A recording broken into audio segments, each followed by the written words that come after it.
president, the vice president, and obviously involving the council. So I don't know whether you need to make a motion to that effect. One thing that I would prefer that you not work is then you can stuff.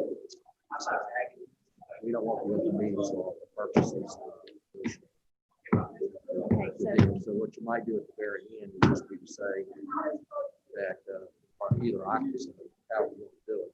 I'll let you say. You know, typically the way that that contract is done, president, the vice president, the board council meet with the superintendent for the purpose of negotiating the contract, just brought back to the board at a later time. To vote on that. And I don't want to use the term committee. I don't want to start with the you know. Thank you.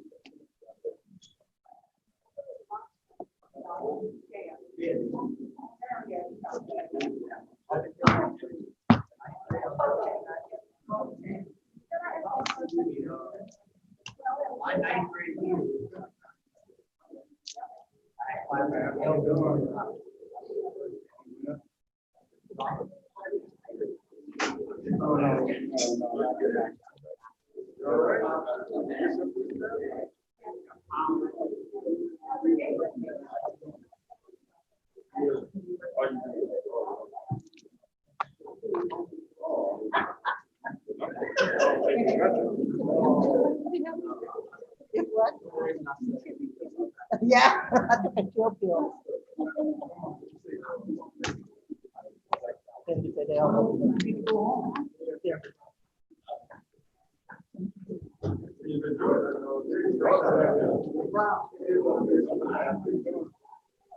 Because you know, it could Get right. Oh, good, bro. just Got an extra iPad? Got an extra iPad? I'm dead. You're not zooming? Oh, so I don't need them. You always my life. Good job.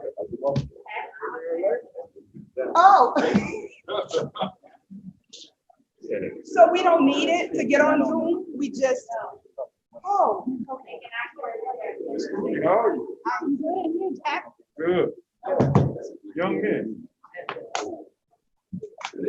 Young men, how y'all doing? All right. I'm all right. Very soon as y'all next on the school. That's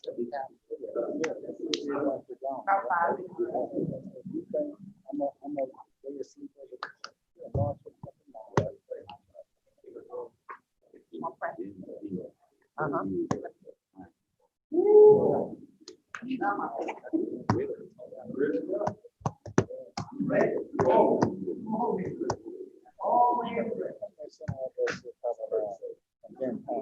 Some shakes harder. Because look for the doors and the numbers up there in the bell roll says, I don't get my numbers. So, you know.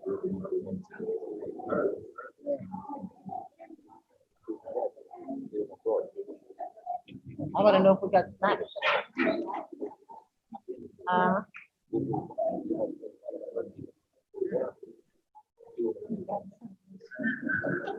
I don't get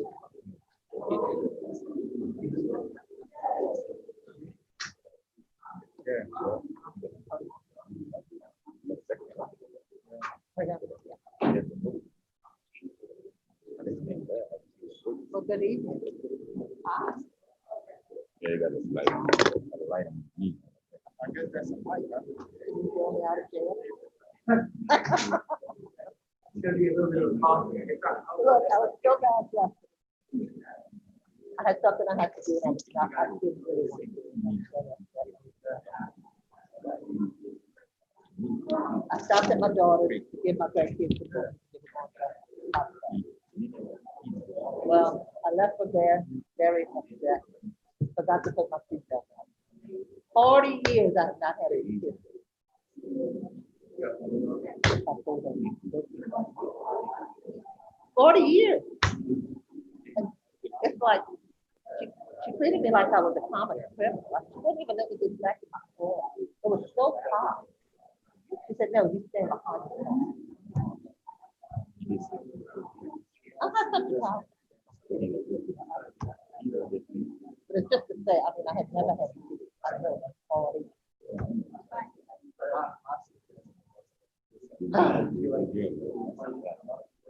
Yeah, exactly.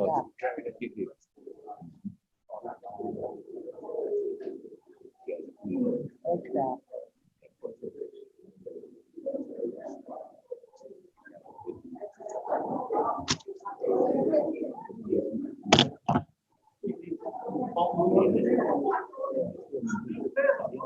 Y'all been busy? So you get 10 people, what the DAs know?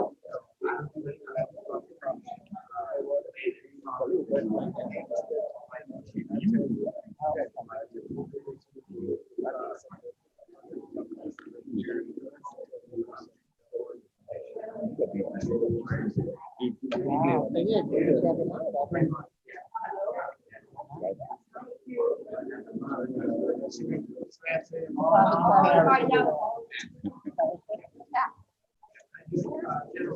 That's a puzzle. Yeah. Girl.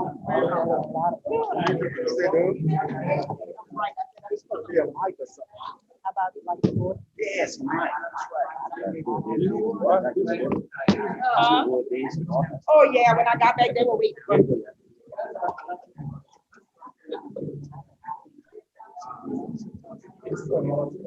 That's where you can leave. Like, you can leave and find the leave. Oh, Alexis. I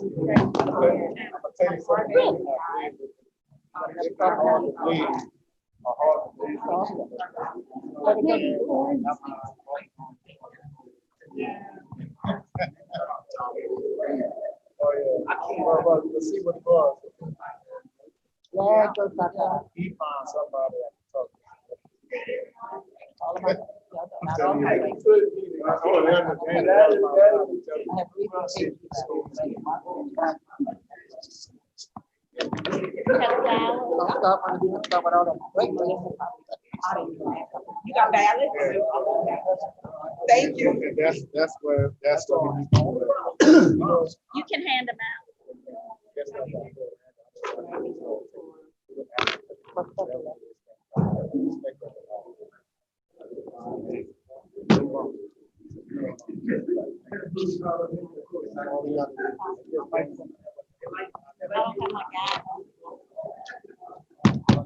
The meeting will come to order. We'll start with the roll call of members. Wait, is Josh?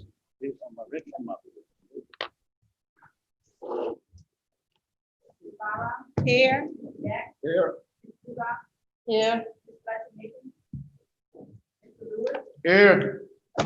Here. Here. Yeah. Here. Next, we'll have the school board prayer followed by the Pledge of Allegiance by Mr. John Beck. Lord, you are our wisdom and our strength. We ask for your guiding hand to lead us through this meeting. May we approach our task with wisdom, and may we approach our members with respect. May our conduct create an environment of cooperation and kindness. Thank you for helping us to accomplish our work this day. We ask these things in your name. Amen. Amen. I pledge allegiance to the flag of the United States of America and to the republic which stands one nation under God, indivisible, with liberty and justice for all.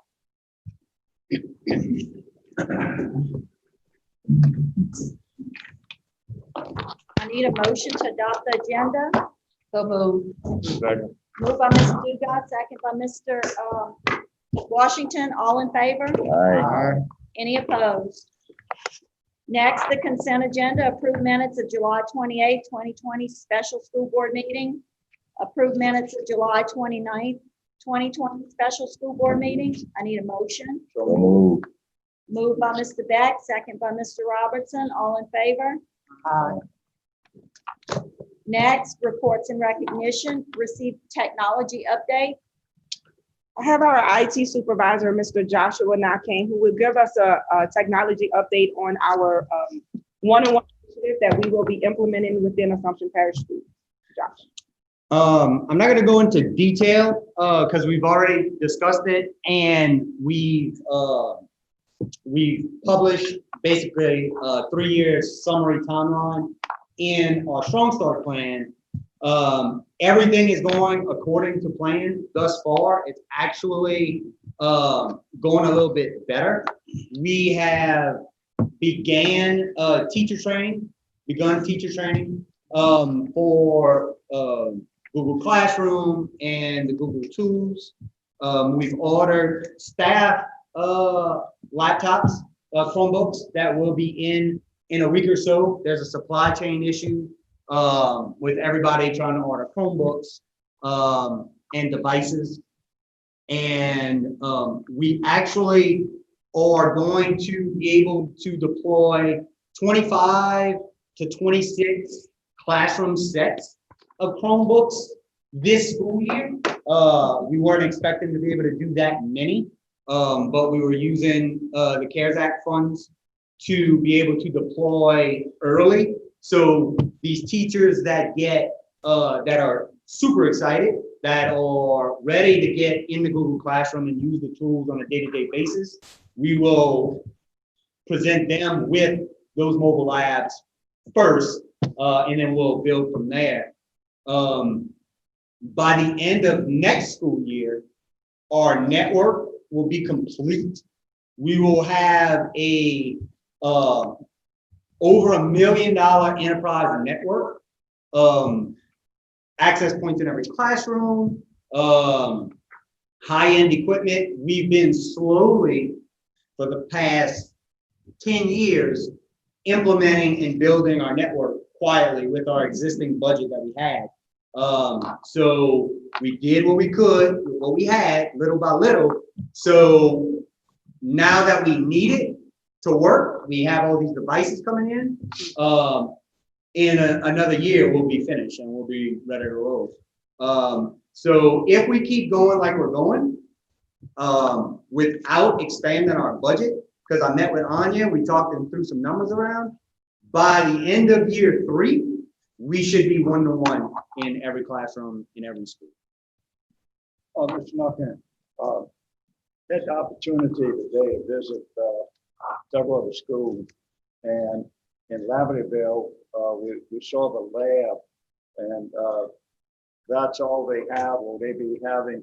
What's the timeline for Laverdale or any other school that needs the laptops?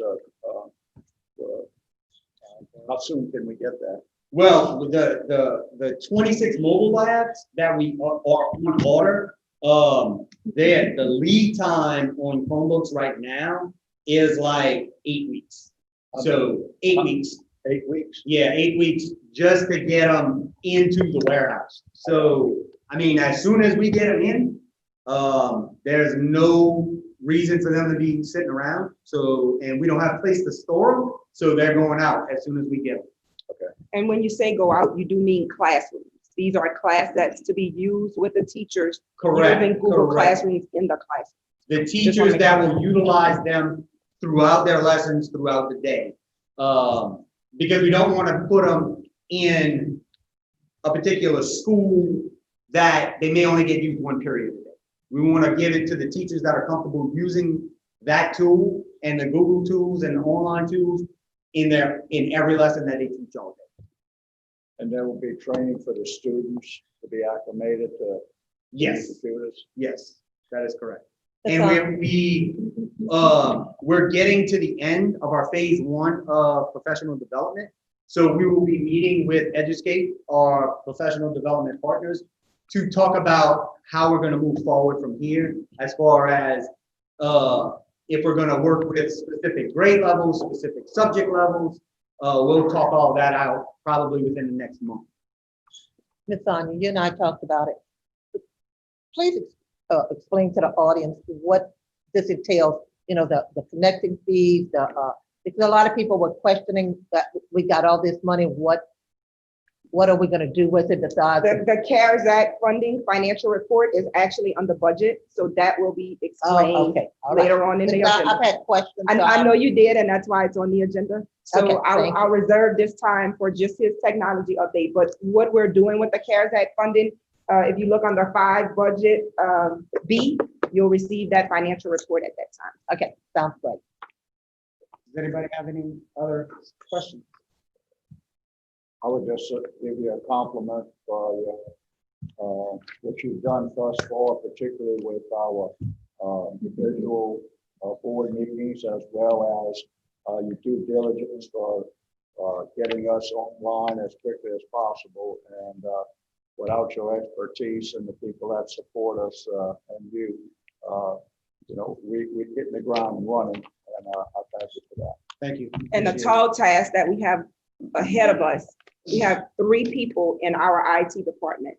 So, trying to push Chromebooks out to all of the staff, all of the students, work on infrastructure, still manage your labs that are in the school setting. It's a lot. And Josh has not complained at all. He probably complained behind closed doors like we all do with our families.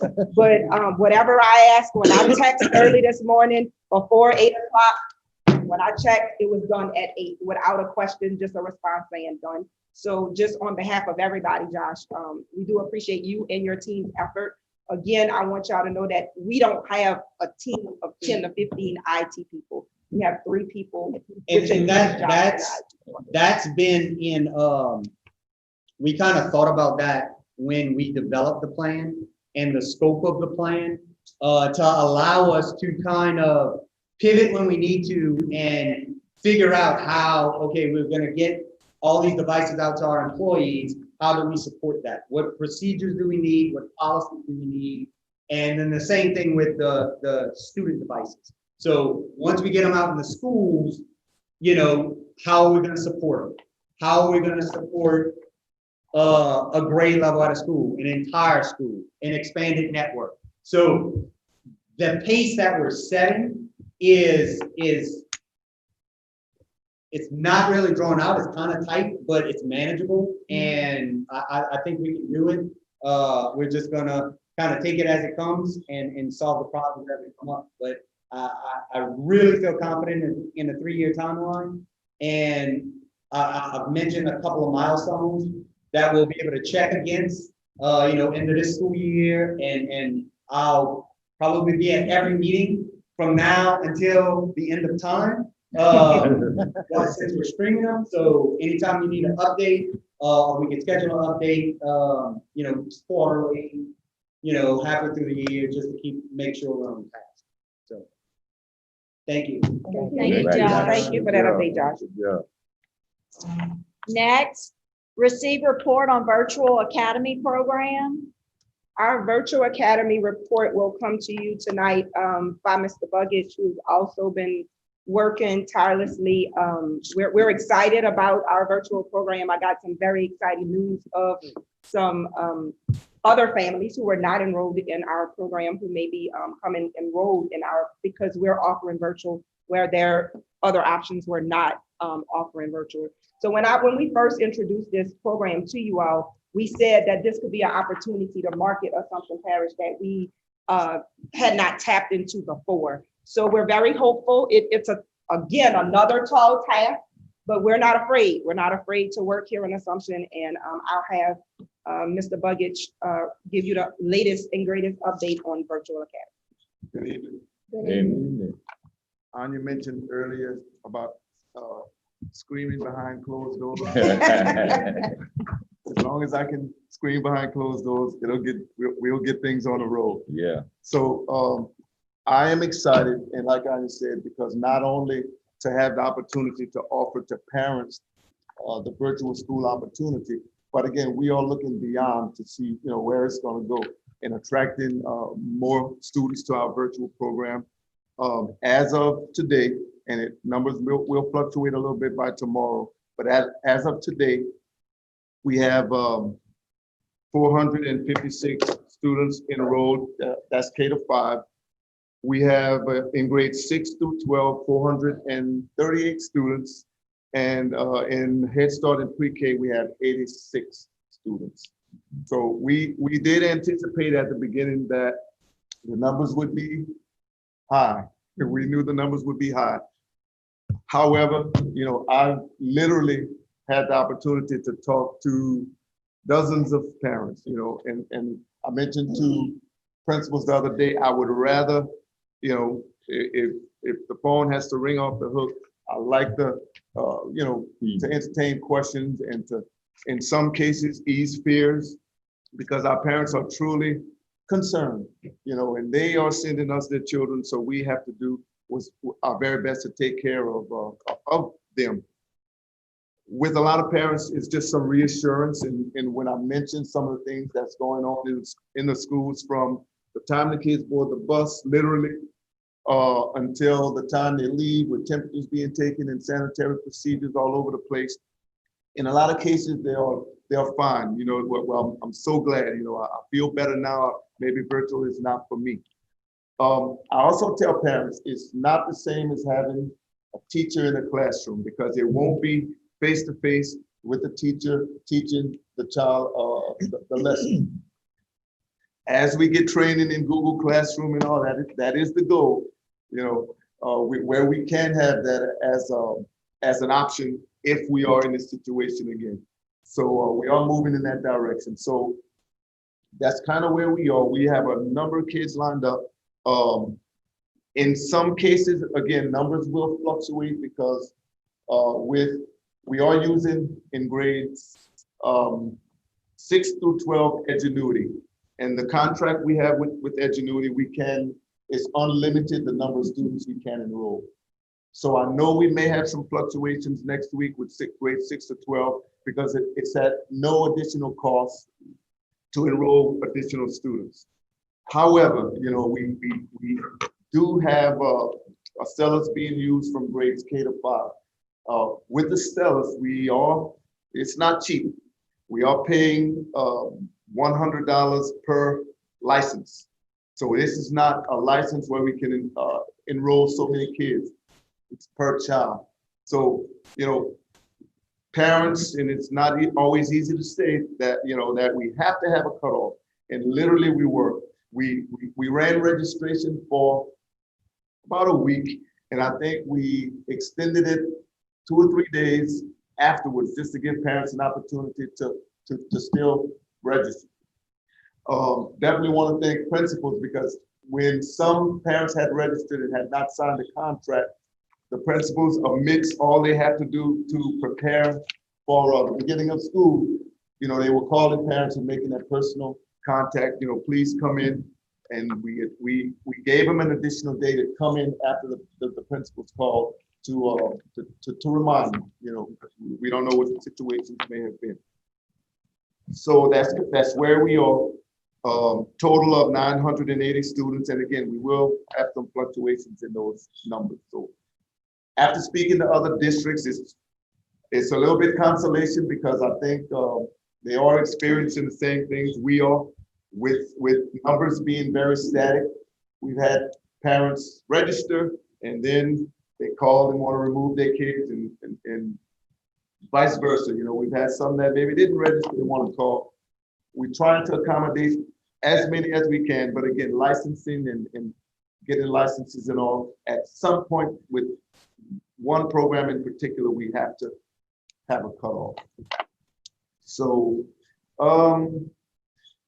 again, it's not an easy task, and we will have some hiccups at the very beginning. I can assure you, you will get some calls at the beginning, and I have no problem if you know, give me a call. I will entertain those questions. And in the past, we've done virtual, and some of you may recall on some campuses to it was a very small degree. I mean, may have been a handful of kids on each separate ends of the parish. So to go from that to this is definitely an undertaking.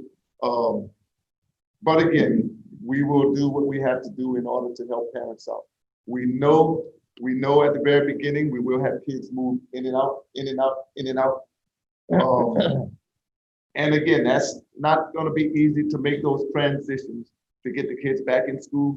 But again, in my opinion, and we discussed this the other day, they've been out of school since March. So what if it's a headache to us to get them transitioned back and move them from virtual back in the classroom when parents start to feel more comfortable? You know, we'll put up with the headache, but these kids need to be in the classroom. That's where they get the meaningful instruction, the rigorous instruction, unlike what they'll get here. It's a good substitute, don't get me wrong, but there's nothing that's going to replace face-to-face with the teacher. So I will entertain questions if y'all, I know y'all have some questions. So, Mr. Buggins, the number 86, I remember you gave 456, 430, and 86. The 86, what group that entails? What group of students that entails? That is Head Start and Pre-K. Thank you, sir. Now, Ms. Rachel will be using Google Classroom, so she'll be, I guess, the pioneer where, and she can explain further, that her teachers will be delivering lessons geared to the pre-K students and some family activities and that sort of thing. So I guess, you know, so that's a good thing, especially for that age group. We can't expect them to sit there and click. Does the parents know what they need, a computer, internet, all of this in their home? On the contract that we asked the parents to sign, it does explain that they will need their own devices at this time. And they also, right, it does explain, I'm sorry, that they will need, it does explain that they will need their own devices and laptop, PC, iPad, you know, phone, even a telephone, you know. Any other questions? Yeah, you said 480 something in what, which grades? It's K to 5 is 456 And and 6 to 12 they'll be using Edgenuity, and we've been using Edgenuity for a few years. So many of the kids in high school they've had maybe a Spanish or foreign language class on Edgenuity, but for grade 6 to 12 is 438. yeah, but I was wondering about the breakdown with the different schools, about how many kids going to be going to Lavender primary, middle. That's what I was. We do have that chart and we can make sure we send that I can out to you all by the definitely end get of that the to week. you. We have it on a spreadsheet. I can Yes. email it to you tomorrow. Okay. And I'm Yeah, if sorry you I send it didn't to me, bring Damien, I'll make sure to give it to all board members so that they'll know, like the way the chart reads is this is our total enrollment per Right. grade per school. This is how much is going virtual and this is what our in-class total should read. So we can make sure to send that out to you. Yeah, because that's my question, with the bus routing. I know y'all doing from A to what? A to, A to J, J and then J. K to B. and I think we parents were concerned, and initially we kind of were made the time that the kids would have to spend online a little bit. We were a little bit we overshot it a little bit, I guess. So we did look at the recommended screen times for students at the primary, elementary level, at the middle school level, and also at the high school level. So with the times that we explained, for example, 4 hours a day for students in grades 9 to 12. That's the big kids. They can work independently. They don't need necessarily parents working with them, looking over their shoulders. Minimum 3 hours a day for grades 5 to 8. And minimum 2 hours a day for grades K to 4. So if a parent has only one device, you know, I think with the times that we the minimum times that we gave, it's doable that kids in different grade levels can work where you don't have to go out and purchase another device. So, What and about- again, you know, we don't want the kids just sitting there all day on the computer. Did I hear maybe miss the issue with Wi-Fi and connectability to homes that may not have good access? Well, the parents on the contract that parents came in to sign, it did state again that they would need at this time their own internet and also their device. So at this time, hotspots won't be provided. We have, I don't know an update on that, but we are working on trying to get access points to our primary schools and Assumption High School, to where if parents are virtual and if those kids can go to those lots, that they can at least pull in the driveway of those primary schools and Assumption High School and be able to connect to our device. But having MiFis and hotspots, those are not things that we have that we can issue and distribute to students at this time. But we are working on some outlets that they should be able to drive up at one of our campuses. But as Mr. Buggett alluded to, is that in the contract, those 980 that have signed, they have stated that they understand they must have their own devices and own connectivity. I know at the state and federal level, there's been a lot of conversation and dialogue about providing a Correct. Wi-Fi And- connection. Correct. And like I said, when we receive that initial allocation, you'll see that the budget is there. We're working with the providers to get those devices, but Assumption Parish is not the only one requesting it.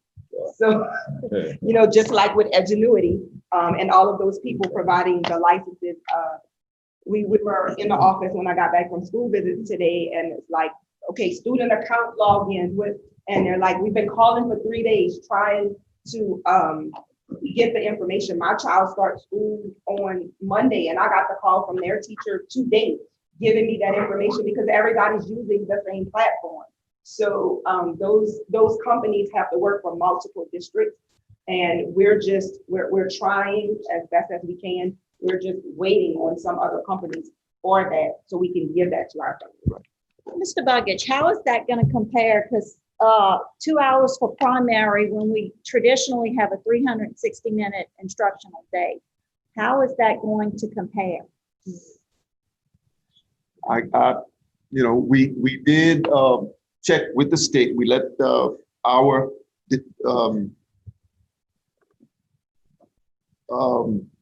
state network folks know what we were using, and again, I think from the state level, just looking at what's going on and the fears that parents have, in my opinion, they are giving us the okay to do what we need to do given. They have given us the okay for the virtual academy using the programs that before we even entertained these programs with Acellus and Edgenuity, they did give us the okay with it. They have not officially waived instructional minutes, what we're being told, but even on a hybrid plan, we know that the kids are not getting instructional minutes because they're not reporting every day, but they're allowing you to do so because of the Right. So the students who do strictly virtual, will they'll take the state test just like the other kids? They will, and that's one of the reasons we will allow the parents to move the kids back in the classroom as quickly as possible. Yeah. Again, we know that won't be easy to transition because we know as soon as things change for the better, we know it's going to be an influx, and that's a good thing because teachers can impact the kids more, and kids will have access to sports. Kids will have access. Virtual kids will have access also to participate in school clubs, as long as the club activities are after the school day. So that was one thing we discussed the other day with principals. But they will be, if I'm a football player, I can still go to practice at the end of the day, and I can still participate and we definitely had parents call about clubs. Student council was a question. We had parents call about sports as well. So every scenario that we tried to account for, we've had parents to ask about, and some things that they ask about that we had to kind of talk about and include as well. I'm just interested to see if the state's not waiving the instructional minutes at this time, what's going to happen there. Right. If the kids will end up having to come to school extra. We have a call tomorrow. I can ask that question Please. on our network call with the state. But again, I want you all to know that we did reach out to our network people about our program prior to developing any plans. But regarding the instructional minutes, I can see if they have an update on it. Okay, We'll definitely get more information. thanks. Thank you. Thank you for that update, Mr. Buggett. Thank you, ma'am. Great job. Thank you, Mr. Buggett. Thank you, Mr. Bud. Thank you. Next, receive financial risk assessment. Okay, every year I come before you all, given the financial risk assessment that we receive from Department of Education, that just look at our overall picture for a district, our student size, and just various things resulting from our audit and everything, and just look at our district as a whole and let you know your risk areas of deficiencies, areas for improvement.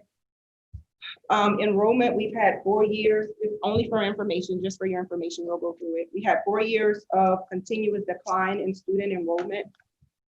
Our total percentage of non-public enrollment to total enrollment is 5.4%. We have about 175 students that attend a non-public school.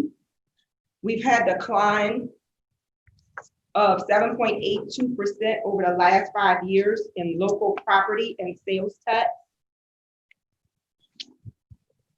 Our per pupil expenditures is 92.16%. Our district performance score is a strong B. Our percentage of teachers with 15 or more years of experience is at about 46%. They look at your lead school business administrator, chief financial officer to see if they are certified Louisiana school business official. And yes, she is. On the next page, it looks at good business practices. Was the submittal of budget form submitted on time? Yes, you receive an excellent review. Was your AFR, annual financial report, submitted on time? Yes, you received an excellent review.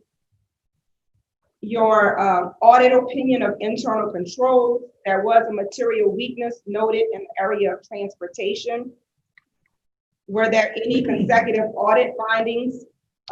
Excellent was reported there, none. Was there any fraud? Excellent was reported there, no fraud. And looking at fiscal management question cost, the single audit report, you receive an excellent review there. The program monitoring, you receive an excellent review. The fiscal monitoring, you receive an excellent review. In the areas of auditing outcomes, and looking at your general financial statements, you receive an excellent review. In looking at your expenditures or federal programs, you receive an excellent review.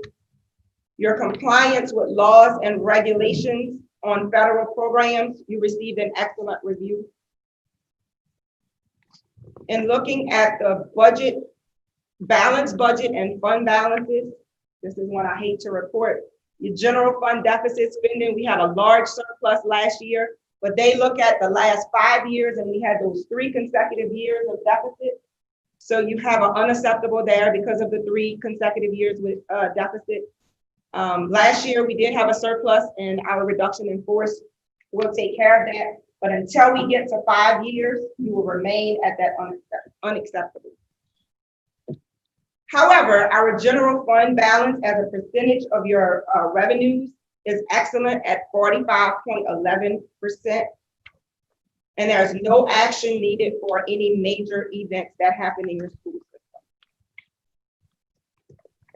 While we're very confident on our financial stability here in Assumption Parish, we do have to meet a 70% general fund required instructional expenditure.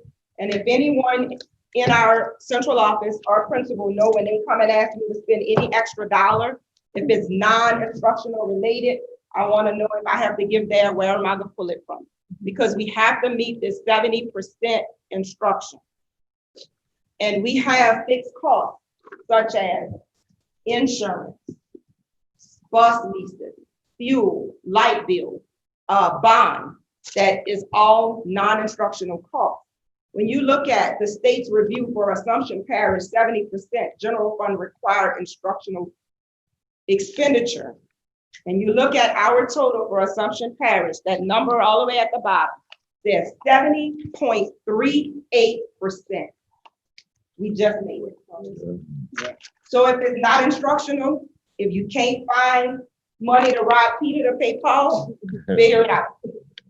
If it's instructional, I'm adding. We're gonna add. But if it's non-instructional, you want a roof, you want turf, you want rocks, you want that sidewalk fixed, it just has to wait. Because I'm not willing to jeopardize our 70% instructional that has an impact on our federal funds because of wants, when we know the needs are in instruction and in the class. Anya, is our HVAC included in that? This is just general fund. HVAC is a special tax. All right. That's what I thought. Sonia, you said last year, we had a surplus. What do you attribute that surplus to? I've said this on multiple occasions, conscious spending, the creativity that we've done with increasing revenues, our Medicaid program, along with our investments, have increased revenues for last fiscal year. And of course, which also kind of sort of hurt that 70%, but we've been adding back is the reduction in force. That was the huge impact of the reduction in force. And then that 70% got smaller because we reduced a lot, 12 classroom teachers, I think 12 to 14 classroom teachers, that all pulled from instruction. So, but of course, since then we've gained, if you look at the year, they're reporting on 18-19. So next year we'll see out the fruits of our labor. I do expect that to be increase a little, but we're very conservative, and we have the support. Once I keep these reports on my desk, so once they come and ask, I'm like, okay, where do you want me to get it from? Because this is where we're at. But they understand, and we try to make do with what we have. And this was performed by Postway Never. No, this was performed by Louisiana Department of Education. Oh, very good. They take the report that we submit on our annual financial report, and they take the reports that they receive from Postway and Netherville, and they compile a risk assessment of our district. Well, just a little high point is that in your explanation, I think you might have been, your wording was a little off, because I heard you say, you receive, you receive, you receive. I mean, a district. We. All I can say is thank you and thank our employees.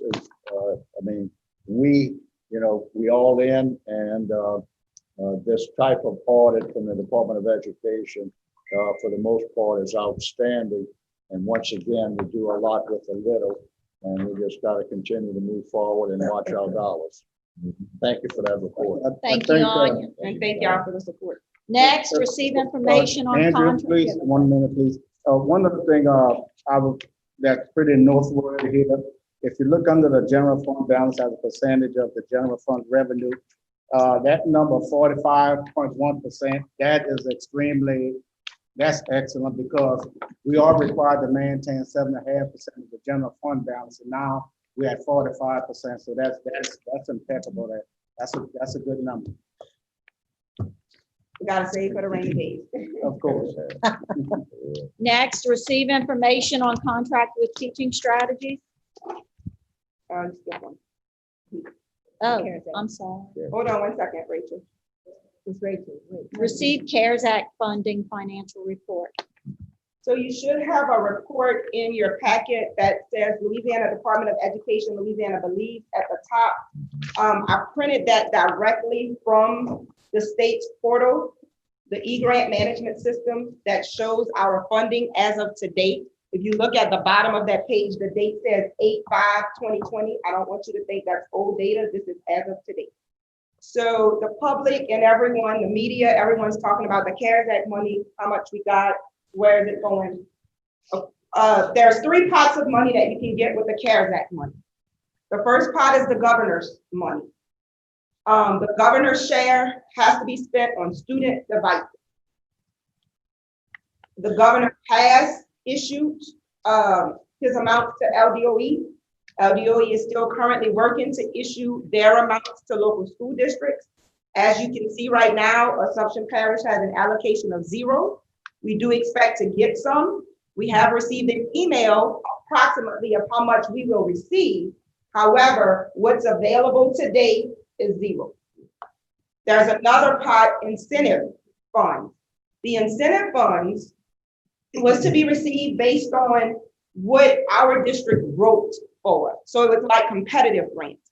And our team wrote for various different things. We wrote that if we go back to phase 1 and we had to send all kids home, we're not a one-on-one district right now. So we needed novels, workbooks to send every kid home with a packet so they can continue learning while they're at home. We also wrote to implement and expand our one-on-one program. We received an allocation there by email, and we were told that the allocation that we did receive was to assist in implementing our one-on-one, could be used for teacher training, for with the Google Classroom, for student devices, for teacher devices. But again, as of today, if you look on this page, there is $0 posted for incentive.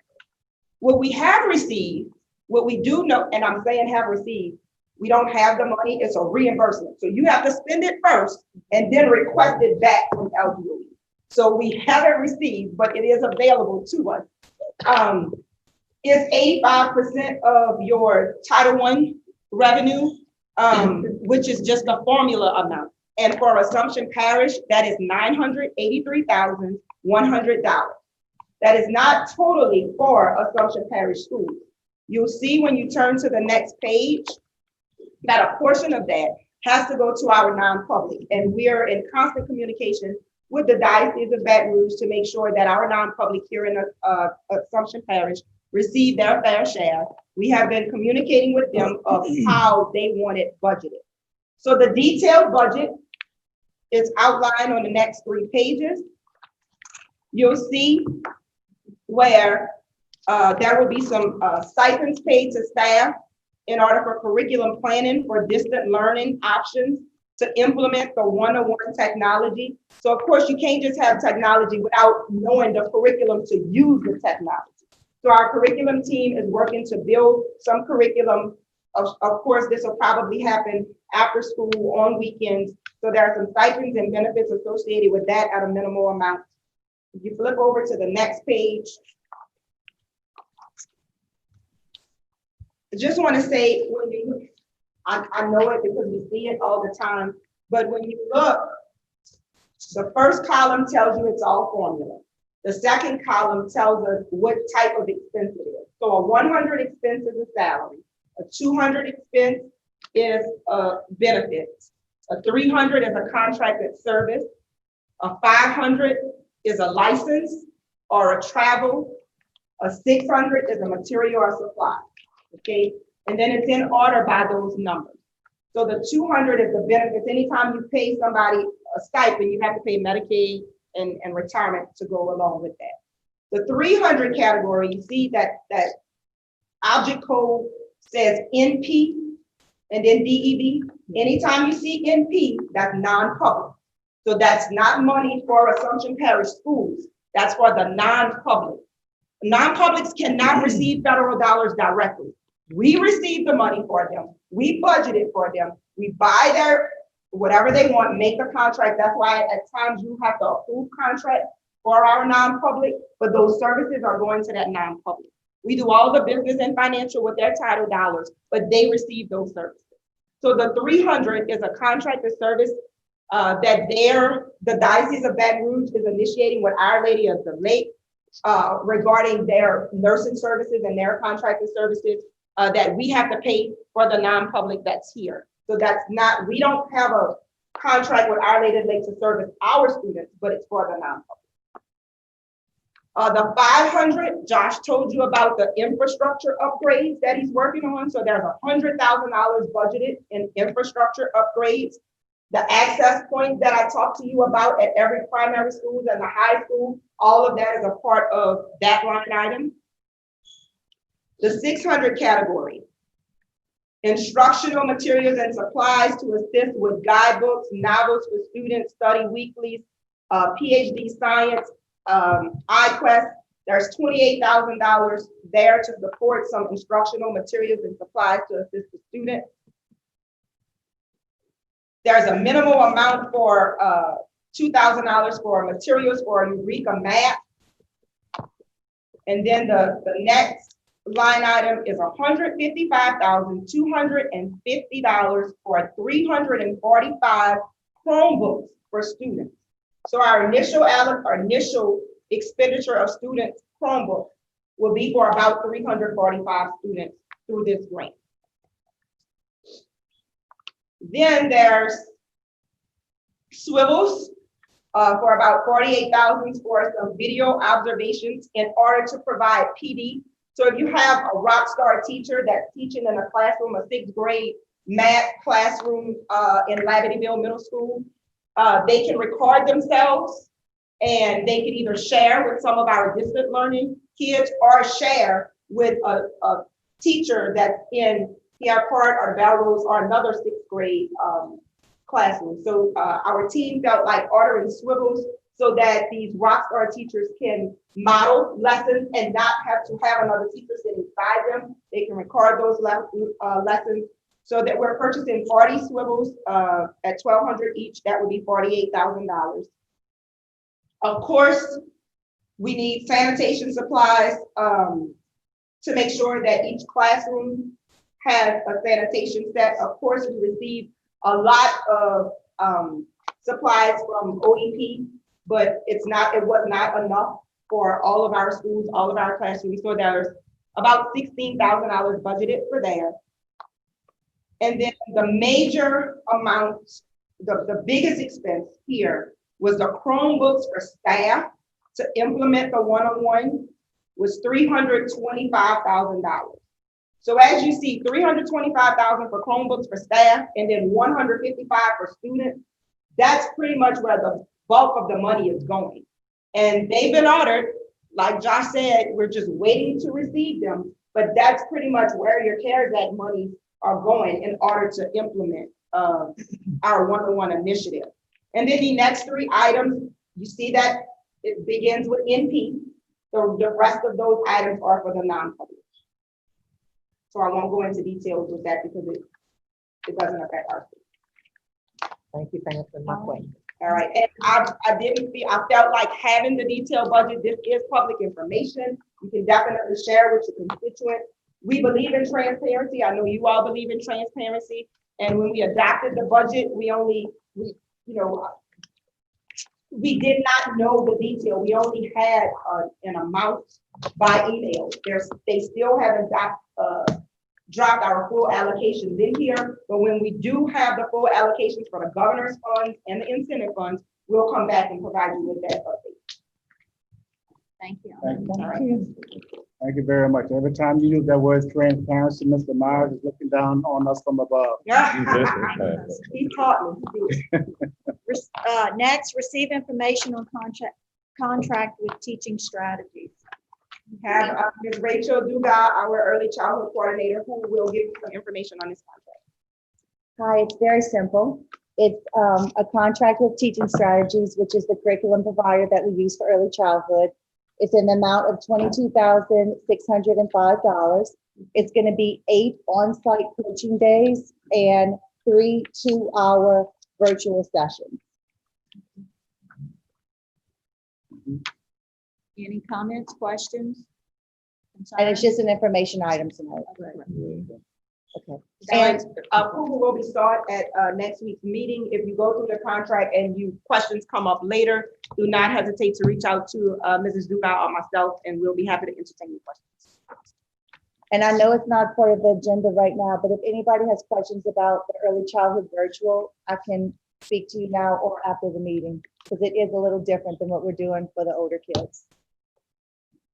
Thank you, Rachel. Next, approve policy EBBI, COVID-19 public health emergency. So moved. Second. Moved by Mr. Lewis, second by Mr. Meyer. All in favor? Any opposed? Next, receive information on new policy JAAA Title 9 sexual harassment. Our HR director, Mr. Shannon Claymore, will discuss the next. B. Yes, thank you. Go ahead. B through G on policy. Back in July, we received 6 different policies that came from Forethought. that were all related to U.S. Department of Education's new revisions on sexual harassment policy. So that's why you see 6 of them. Inside of their policies themselves, since they're kind of unique in nature, they really deal with like investigations, grievances, and the procedures that follow with that. They actually state inside their memo that there are not a they're a consulting firm, but they are not to be held to liability. So they asked us to take these policies and to send them off to our attorneys, which is actually sitting right next to me. And we did exactly that. So I provided for you, Melissa Losh, who works for his department, has several pages that's attached to this explaining the changes in the procedures. It is kind of extensive. If you have any questions, it is a long read. It really, the major change has to do with how do you handle these complaints and these formal procedures and grievances that come across through Title IX, which is Mr. Buggich's spectrum. So we're gonna make sure that he is trained on his side with the new thing, because it is extensive, to make sure that we follow the protocol.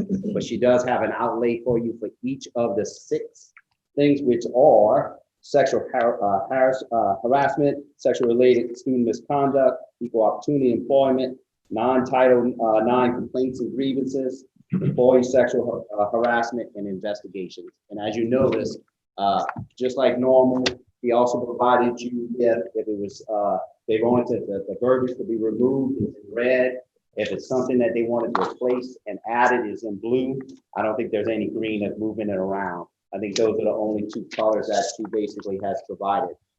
Sometimes again, and he could have maybe expounded his thought, that doesn't use, I'm gonna call it educational language, law language. So they did a very good job of correcting some of the language for us and giving you an explanation of what those changes are. Again, if you have any questions after reading over the packet, please send them to my email. Most of you have that. I'll be glad to forward that. I'm going to forward those questions probably to Mr. Hammond's office, and then I'll make sure I have an explanation for you both. We will be trained on this procedures after it is approved. Thank you. Thank you. Thank you, Shannon. Next on the agenda, vote on selection of new superintendent. We have 2 candidates, Dr. Molly Stadalis and Mr. John Bartholomew. Ms. Melissa has the ballots. Madam President, if I may, just for the benefit of the public, I've already explained this to the board. The reason for the ballots is so that we can do simultaneous voting. Again, that term transparent, I wanted to use the same term because with the exception of about 15 minutes, all the interviews have been done in public. This entire process has been as transparent as it could possibly be. Tonight's vote will be to determine your superintendent. The ballot is used for you to check your selectee, sign your name to the bottom, pass it in. Under Louisiana law, it requires a majority vote of the total membership of the board. So in this situation, it would require 5 votes for any one candidate to be selected. After that selection is made, I have recommendations with regard to contract negotiations as well, and I'll save that until after you finish your election process.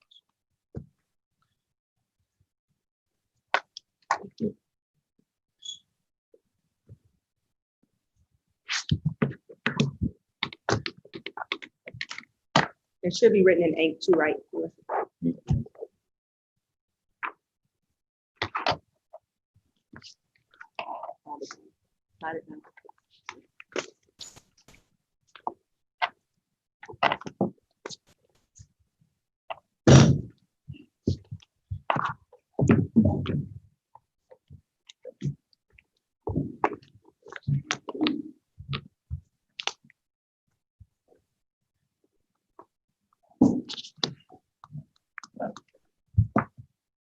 Mr. Lewis, John Bartholomew. Madam President, point of order, please, after you read that board member name and his choice, please confirm with him that that's their choice. Yes, sir. That is my choice. Next, Mr. Meyer, Dr. Molly Stadalis. Yeah. Next, Ms. Mickens, John Bartholomew.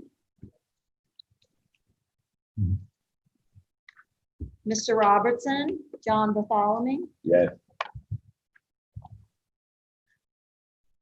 Mr. Washington, John Bartholomew. Yes. Mr. Beck, John Bartholomew. Yes.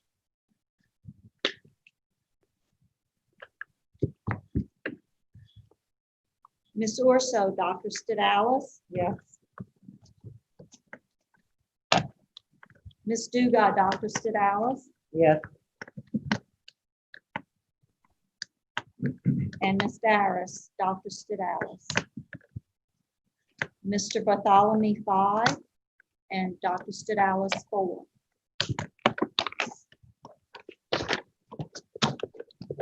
Madam President, we have just gone through a very challenging process to select our superintendent. We've, I think the board has done due diligence, and each 2 board members were assigned to each candidate to make phone calls, to check references, etc.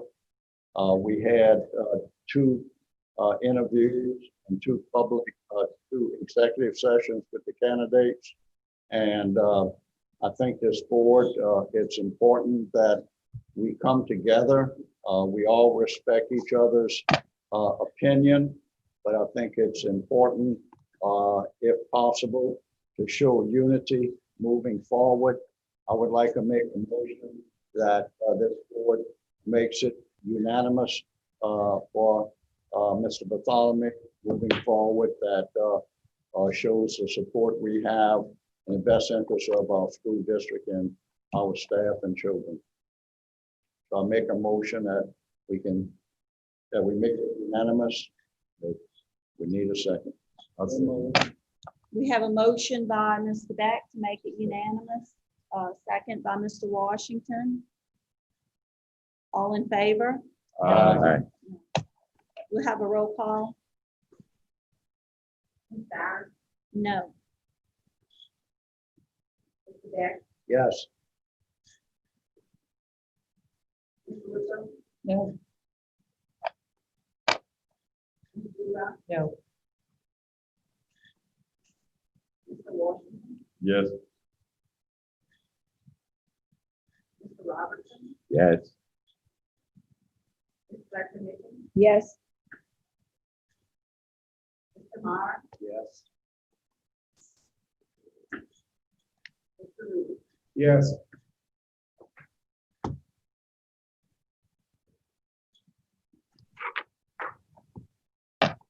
Motion. Madam President, the next step in the process would be to meet with Mr. Bartholomew to negotiate a contract. Typically, that's done by the board president, the board vice president, board council. And certainly would be my recommendation that you utilize that process in this matter. That group would meet with him and his counsel if necessary, put together a draft of the contract, which comes back to the full board for the full board to review and to vote upon. So that group doesn't have the ability to reach any agreements, just has the ability to negotiate on behalf of the board to bring something back to the board for approval at a later date. Okay, do we need a motion or? I don't think I need a motion for that, to that effect. I just wanted to point out to the board and to the audience what the process would be from this point forward. If you'd prefer to do it a different way, then, let me know and we can do it differently, but that would certainly be my recommendation. So the first thing we need to do is arrange a meeting. Yes. All right, Madam President, before we move on, I will. can I make a statement? Yes. I think that we need to give Ms. Randall a round of applause for what she's done for us in this Absolutely. interim. And barring, we begged her to stay on as superintendent. I think she's done an incredible job. And I just think everybody needs to give her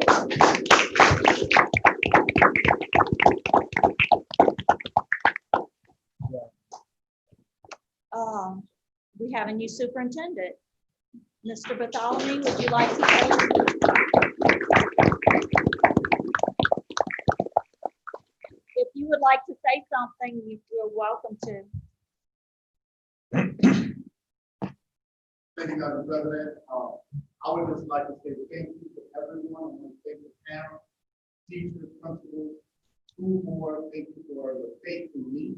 And I really feel the something that we will work together and we will make sure that we put children. Thank you, Madam President. If there is no further business, I do have a Make a comment. motion to adjourn. No, I do have a comment. Our next meeting cannot be held here.